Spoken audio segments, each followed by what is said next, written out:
तो मैं बहुत ज़्यादा कंफ्यूज हूँ कि अप्लाइड आर्ट चूज़ करूँ या फिर पेंटिंग चूज़ करूँ। तो साला ये दुख का खत्म नहीं होता बे। जो कन्फ्यूजन है आप लोगों को बहुत ज़्यादा हो रही है। इवन बिगिनर स्टूडेंट्स को बहुत ज़्यादा कन्फ्यूजन हो रही है। जिनको पता है वो भी कंफ्यूज हो रहे हैं कि मैं पेंटिंग चूज़ करूँ या फिर मैं अप्लाइड आर्ट चूज़ करूँ। तो देखो, सिंपल सी बात है, ये चीज़ आपके इंटरेस्ट पे डिपेंड करती है। बहुत से आर्टिस्ट आपको यही जवाब देते हैं ना कि आपका जो इंटरेस्ट है वो चूज़ करें। पर मैं पूछता हूँ कि अगर अगर आपको अपने इंटरेस्ट का पता होता तो आप कंफ्यूज ही नहीं होते, आप क्लियर होते ना। अगर मुझे पेंटिंग में इंटरेस्ट है बहुत ज़्यादा, मैं अप्लाइड का कमर्शियल आर्ट आर्ट कर ही नहीं सकता, मेरे को हेट है उस चीज़ से, तो मैं पेंटिंग चूज़ करता, मैं कंफ्यूज ही नहीं होता। मैं अप्लाइड आर्ट चूज़ करता अगर मुझे कमर्शियल काम करना है, मुझे पता है कि मुझे जॉब करनी है, मेरे फैमिली का बहुत प्रेशर है या मेरे पास इनकम की बहुत कमी हो रही है, मुझे फटाफट इनकम करनी है, तो मुझे अप्लाइड आर्ट ही चूज़ करनी पड़ेगी। मेरे पास और कोई ऑप्शन नहीं है। अगर मैं पेंटिंग चूज़ करता हूँ तो हो सकता है कि मेरे को काम थोड़ा कम मिले, मगर अप्लाइड चूज़ करता हूँ तो मुझे जल्दी सैलरी पे अच्छी जॉब मिल जाएगी फटाफट से, और मैं अपने घर में जो है कुछ पैसे भेज पाऊँगा और ये सब प्रॉब्लम सॉल्व कर पाऊँगा मैं। और मुझे पेंटिंग भी पसंद है, पर मैं क्या करता हूँ, मैं अप्लाइड आर्ट चूज़ करता हूँ और पेंटिंग मैं बाद में भी कर सकता हूँ। मैं कोई दोस्त बना लूँगा पेंटिंग का, वो मुझे पेंटिंग सिखाता रहेगा, मैं उसको अप्लाइड आर्ट का काम सिखाता रहूँगा। हम दोनों म्यूचुअली काम सीख लेंगे एक दूसरे से, अगर काम ही सीखना है तो। और मैं पेंटिंग की अप्लाइड आर्ट लेके आराम से जॉब ले लूँगा। सो आई होप कि इस तरीके से मैंने जो जवाब दिया आपको उससे क्लैरिटी मिल रही होगी, है ना। लेकिन अगर फिर भी क्लैरिटी नहीं मिली है तो देखो, पेंटिंग के अंदर अगर मान के चलो 10 जॉब हैं तो अप्लाइड आर्ट के अंदर 100 जॉब्स हैं।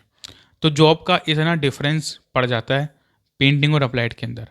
अब बहुत से लोग कन्फ्यूज हैं, भाई हम अप्लाइड और विजुअल में कन्फ्यूज हो रहे हैं, कौन सा लें। दोनों सेम है, विजुअल अप्लाइड का छोटा भाई है, ठीक है। तो विजुअल की जो चीज़ है ना उसमें सारा कुछ सेम ही है अप्लाइड आर्ट जैसा ही, बस उसका थोड़ा फोकस होता है कैरेक्टर डिज़ाइनिंग के ऊपर। जैसे आप कार्टून्स देखे होंगे आपने, ठीक है, एनिमे कैरेक्टर्स देखे होंगे ना, खुद के कैरेक्टर्स लोग जो लोग बनाते हैं उस पर फोकस होता है। अप्लाइड आर्ट टोटली फोकस होता है कमर्शियली काम को लेकर, ठीक है। तो दोनों में से आप कोई सा भी चूज़ करते हो, आपको ऐसा नहीं लगेगा कि यार कुछ अलग सा ही चूज़ कर लिया। इवन अगर आप देखोगे भी अप्लाइड आर्ट का काम और विजुअल का काम, तो आपको लगभग लगभग सेम ही लगेगा। बस उनका फोकस वो कैरेक्टर वगैरह ज़्यादा बनाते हैं, उस चीज़ पे थोड़ा ज़्यादा फोकस होता है उनका। बस यही डिफरेंस है, कोई ज़्यादा फ़र्क नहीं है। तो मेन कन्फ्यूजन है पेंटिंग और अप्लाइड वालों को लेके, ठीक है। उनकी तो मैंने कन्फ्यूजन दूर कर दी। पेंटिंग और अप्लाइड वालों को लेकर कन्फ्यूजन है। अब कन्फ्यूजन इसलिए है क्योंकि भाई उनको पता ही नहीं है हमारा इंटरेस्ट किस में है, पेंटिंग में या अप्लाइड में। देखो, बहुत से स्टूडेंट का इंटरेस्ट ना मोस्टली पेंटिंग में ही होता है, ठीक है। लेकिन अगर आप थोड़ा लॉजिकली सोचोगे ना तो आपको पता लगेगा कि अप्लाइड में जॉब्स ज़्यादा हैं, और पेंटिंग का स्पेशलाइजेशन करने के बाद भी लोगों को अप्लाइड आर्ट का काम सीखना पड़ता है, आर्टिस्टों को अप्लाइड आर्ट का काम सीखना पड़ता है। इवन जो मैंने थंबनेल भी डिज़ाइन किया है ना, ये भी अप्लाइड के अंदर ही आता है, ठीक है। अगर मैं एक आर्टिस्ट हूँ, मेरी तो फील्ड पेंटिंग की है, लेकिन फिर भी मेरे को अप्लाइड का काम तो सीखना पड़ रहा है। अगर मुझे थंबनेल अपलोड करना है, मैं क्या पेंटिंग बना के थोड़ी ना अपलोड करूँगा, तो मुझे वो काम सीखना पड़ा ना अप्लाइड आर्ट का। लेकिन जब आप एक आर्टिस्ट हो ना, आपको सेंस होती है, आप जल्दी चीज़ें सीख जाते हो।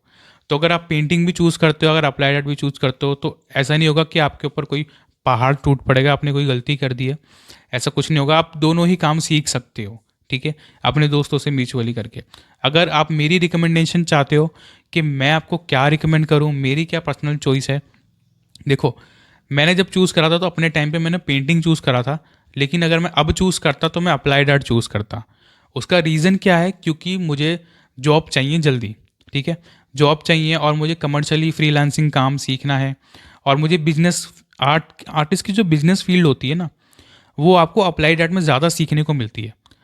पेंटिंग जो है ना वो जॉब के लिए नहीं बनाया गया है। पेंटिंग अपनी तसल्ली के लिए, अपनी पेंटिंग के लिए, आपकी पेंटिंग सेल हो, आप एक बड़े आर्टिस्ट बनो, ठीक है।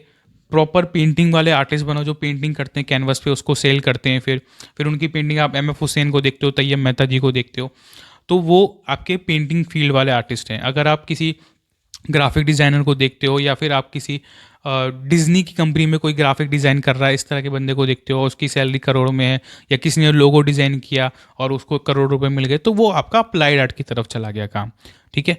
सो ये जो काम होता है ना, प्रॉपर आपको इसमें बिजनेस की भी समझ होनी चाहिए, कि ह्यूमन साइकोलॉजी की समझ होनी चाहिए, कि जब जब ये बंदा ये लोगो देखता है ना, उसके मन में क्या फील आता है। जब ये कलर देखता है, जैसे कि येलो कलर देख के भूख हमारी जागती है, तो बहुत सारी कंपनी येलो कलर यूज़ करती हैं अपने लोगों को बनाने के लिए, ठीक है। बहुत सारी कंपनी आपने रेड, रेड क्या सिग्नल देता है, रेड डर का सिग्नल देता है, तो डर वाली जगहों पर रेड और वहाँ पे स्कल सा बना होता है। तो इस तरीके से, और रेड कलर दूर से दिखाई भी देता है। रेड कलर लव का सिग्नल भी देता है, तो वैलेंटाइन डेज पे आप देखते हो कि वो हार्ट वगैरह वो सब जो भी होते हैं वो आपको रेड कलर में दिखाई देते हैं। तो ये सब चीज़ें जो होती हैं आपकी रेड की जो कलर की वाइब्रेंसी होती है और जो साइकोलॉजिकली इफेक्ट करता है, वो सब चीज़ें एक तरह से बिजनेस फील्ड में भी यूज़ होती हैं बहुत ज़्यादा, ठीक है। तो ये आपको ह्यूमन साइकोलॉजी, कस्टमर की साइकोलॉजी, पूरा एक ब्रांड जो होता है ना, बिजनेस से रिलेटेड सब कुछ, वो सब आपको अप्लाइड आर्ट में सीखने को मिलता है। अगर आपका इंटरेस्ट बिजनेस करने में है ना, तो फिर तो आपको अप्लाइड आर्ट में बहुत मज़ा आने वाला है, ठीक है। लेकिन अगर आप बिल्कुल भी बिजनेस माइंडेड नहीं हो, तब भी मैं बोलूँगा अप्लाइड आर्ट चूज़ कर लो, थोड़ा दिमाग आ जाएगा बिजनेस कैसे करना है एज एन आर्टिस्ट, ठीक है। सो देखो, घुमा फिरा के मैं आपको रिकमेंड अप्लाइड आर्ट ही कर रहा हूँ, ठीक है। क्योंकि पेंटिंग का काम आप बाद में भी सीख सकते हो, आपका कोई हाथ पकड़ के रोकेगा नहीं कि अरे तूने अप्लाइड से करा है, तू पेंटिंग कैसे बना रहा है, तेरा हाथ पकड़ लिया हमने। ऐसा कुछ नहीं होगा, आप आराम से काम सीख सकते हो, आराम से काम कर सकते हो। इवन बहुत सारे आर्टिस्ट हैं हमारे जो जिन्होंने अप्लाइड से आर्ट किया और आज वो पेंटिंग कर रहे हैं, वो अप्लाइड आर्ट के काम को टच भी नहीं करते हैं, ठीक है, वो सिर्फ पेंटिंग ही कर रहे हैं। सो बहुत से ऐसे आर्टिस्ट भी आपको मिलेंगे, और बहुत से ऐसे आर्टिस्ट मिलेंगे जिन्होंने पेंटिंग से करा पर अप्लाइड आर्ट कर रहे हैं वो, क्योंकि उनको जॉब लेनी थी, ठीक है। सो आप कंफ्यूज हो रहे हो तो ये चूज़ कर सकते हो। और आप ये भी देखोगे अप्लाइड आर्ट में कंपटीशन भी बहुत ज़्यादा है, और अप्लाइड आर्ट में अगर 100 सीट्स हैं, अप्लाइड में सीट्स भी ज़्यादा हैं दूसरी फील्ड के मुकाबले में, क्योंकि उसमें कंपटीशन ही बहुत ज़्यादा बच्चे उसमें भरते हैं, और बहुत ज़्यादा लोगों की ज़रूरत भी पड़ती है एज एन आर्टिस्ट बिजनेसेस वगैरह को, ठीक है। इसलिए उसमें सीट्स भी ज़्यादा रहती हैं आपकी। तो आई होप कि अब आपको क्लैरिटी मिल गई होगी कि आपको अप्लाइड चूज़ करना है या फिर पेंटिंग चूज़ करना है, आपको कोई कन्फ्यूजन नहीं हो रही होगी। अगर कोई क्वेश्चन है तो आप कमेंट सेक्शन में पूछ सकते हो। और देखो, आर्टिस्ट बनने के लिए हमारी आर्टिस्ट कम्युनिटी को ज़रूर ज्वाइन करो।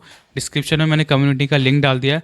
उस कम्युनिटी के अंदर आपको बहुत सारी अपडेट्स जो होंगी आर्ट से रिलेटेड, वो आपको जो है टाइम पे मिलती रहेंगी। अगर आप BFA एंट्रेंस के लिए अच्छी कोचिंग ढूंढ रहे हो तो आप हमारी अकेडमी से कॉन्टैक्ट कर सकते हो। नीचे आपको व्हाट्सएप का जो है नंबर मिल जाएगा, व्हाट्सएप पे आप मैसेज कर सकते हो। आपको सिलेबस और फीस स्ट्रक्चर जो भी है सारी इन्फॉर्मेशन आपको प्रोवाइड कर दी जाएगी, और आपको स्टेप बाय स्टेप आपको प्रॉपर अच्छे से सब कुछ सिखाया जाएगा कि आपको किस तरीके से अपना BFA एंट्रेंस एग्जाम को क्लियर करना है, ठीक है, या उसको क्रैक करना है। सो चैनल को सब्सक्राइब करके बेल आइकन को जरूर क्लिक करके रखना, ताकि आने वाली वीडियोस आपके पास टाइम पे पहुंच जाएं। सो मिलते हैं फिर अगली वीडियो में।